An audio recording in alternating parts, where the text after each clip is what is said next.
Les effets des toxiques, en général, sur la santé peuvent être séparés en deux catégories.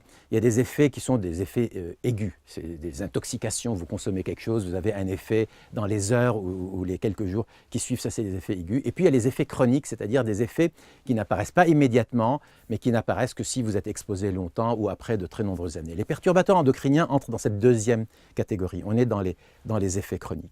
Actuellement, l'essentiel des informations vient des études expérimentales de la toxicologie animale principalement parce que c'est plus simple. Vous injectez et vous observez, donc établir un lien de causalité est plus facile dans ces conditions. Et ce qu'on trouve, selon les perturbateurs endocriniens, ce sont des effets sur la cancérogénèse, donc l'apparition de certains cancers, de type cancer du sein par exemple, cancer de la prostate, mais aussi d'autres types de cancers, les cancers hématologiques notamment. Deuxième grand chapitre, ce sont des effets sur la fertilité et la reproduction. Quand ils sont exposés, que ce soit les mâles ou les femelles peuvent avoir une fertilité diminuée. Il peut y avoir des effets sur les testicules ou sur les gonades, donc sur les ovaires chez la femelle. Aussi, ça peut donner des effets sur le développement du fœtus si l'exposition est pendant la grossesse, la gestation plutôt chez l'animal. Il y a des effets aussi sur le développement neurologique. Donc ça, c'est surtout quand on a été exposé pendant la période de gestation et qu'on étudie la descendance, on voit des perturbations du développement neurologique et comportemental. On observe aussi des effets, alors là c'est étudié de plus en plus sur l'obésité, c'est-à-dire le poids de l'animal, et des maladies métaboliques comme l'apparition de pathologies de type du diabète.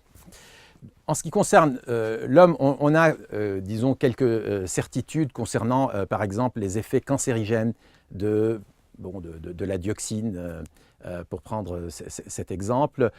Ça ne veut pas dire que ce sont des effets très importants quantitativement. L'augmentation du risque n'est pas nécessairement très importante. En revanche, on considère que c'est un cancérigène pour l'homme, de même un certain nombre d'autres molécules.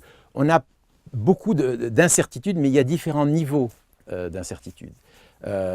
Si je prends un exemple récent qui est le bisphénol A dont on a beaucoup parlé, les expérimentations chez l'animal sont très convaincantes parce que les effets apparaissent à des doses très faibles, qui ne sont pas éloignés des effets qu'on peut avoir dans notre sang les uns et les autres.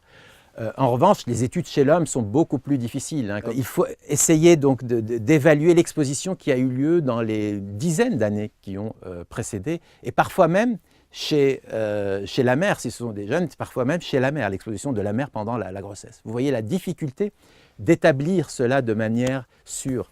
Et pour ce qui est des études longitudinales qui, elles, sont utiles, mais vous voyez le temps qu'il faut. Donc, observer les gens, prendre les prélèvements, doser, et puis ensuite suivre cette population sur des années et des années. Donc on a des corrélations. Par exemple, on sait que les pesticides sont corrélés à certains cancers de type des lymphomes, par exemple. On a des effets sur les diabètes de type 2 et la dioxine, par exemple. On a un certain nombre de corrélations, mais c'est très renforcé par les études animales en toxicologie.